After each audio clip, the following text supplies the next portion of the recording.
Welcome to my channel Sandhyabai smile. Hi पिलामाने, आज आम पढ़ा उत्कलमणि गोपबंधु दास जीवनी। 1 नंबर गोपबंधु 1877 मसीहा अक्टोबर 9 तारिख रे पुरी जिलार सुआंड ग्राम जन्मग्रहण करथिले।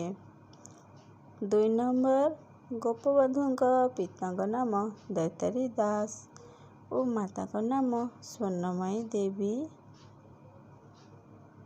नंबर 3 गोपबंधु BA LLB पर्यंत पाठ पढ़ी।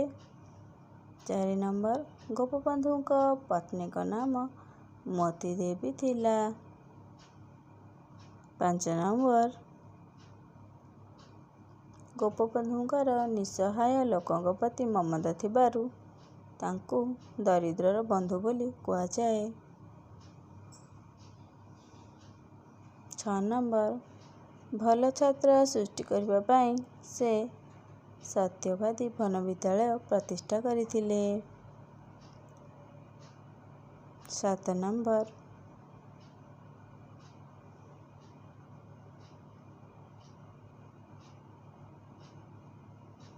सत्यवादी वन विद्यालय 1909 मसीहा साक्षी गोपाल ठारे प्रतिष्ठा होइतिला।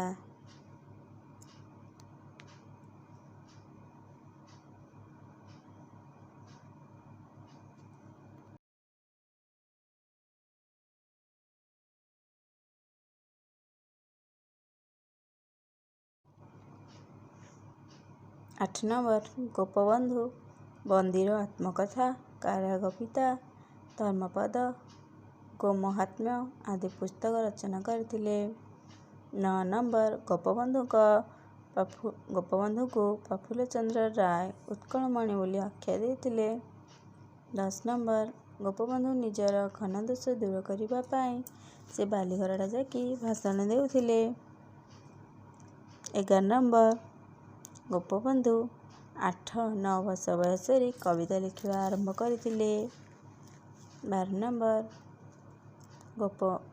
उत्कलमणि गोपबंधु जणे स्वाधीनता संग्रामी और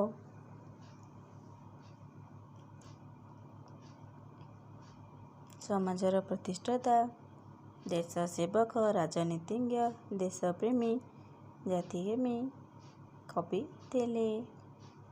13 नंबर 1928 जून 17 तारिख रे गोपबंधुଙ୍କର देहांत होइतिला।